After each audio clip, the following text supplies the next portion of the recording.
A family in Hadi Karen in Nairobi has a sigh of relief after High Court Judge Alfred Mabea stopped a planned eviction from land sold via auction last year after doubts emerged over alleged 34 million shillings allegedly paid in cash at a public sale by the winning bidder who had loaned the claimant. Justice Alfred Mabea stopped the eviction of Shrida Gadhalal Hijir from the property in Hadi pending the hearing of a case challenging the auction, which was conducted in October last year. The property was sold by Mistan Auctioneers owned by Rita Njuguna on instructions from microfinance lender Mwananchi Credit, owned by Dennis Mombor, over 86.2 million shillings loan that the latter was claiming from Hirji, who trades as a Harrogate Limited, and Alice Mudhoni Duo.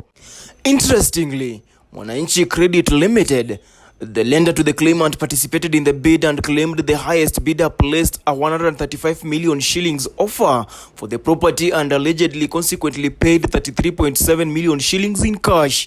The court has since punched holes into the claims.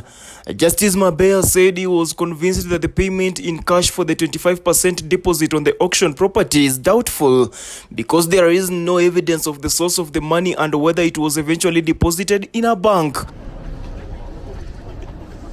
The court also observed that there were intrigues on 1 million shillings paid by the two bidders to participate in the auction because there was no evidence to show that they deposited the amount with the lender to participate in the auction. Justice Mabea said the questions around the source of funds are serious and can only be determined at the trial.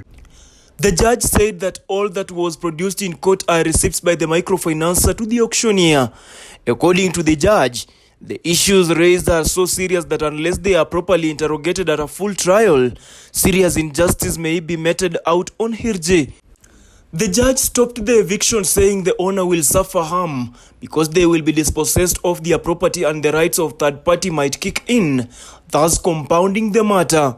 Harrogate Limited moved to court in 2021 challenging the loan, which grew from 43.1 million shillings to more than 88.7 million shillings.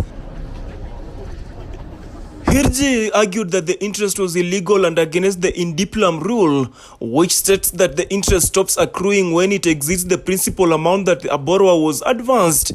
Evidence tabled in court showed that Hirji, an entrepreneur, borrowed a loan from the lender but the full amount was never disbursed.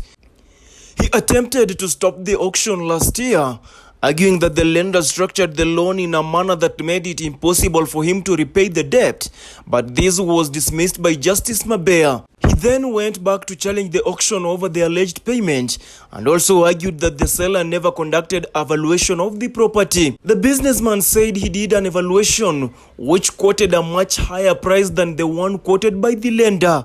Stanley Lugaria, The Informer, uncovering the truth.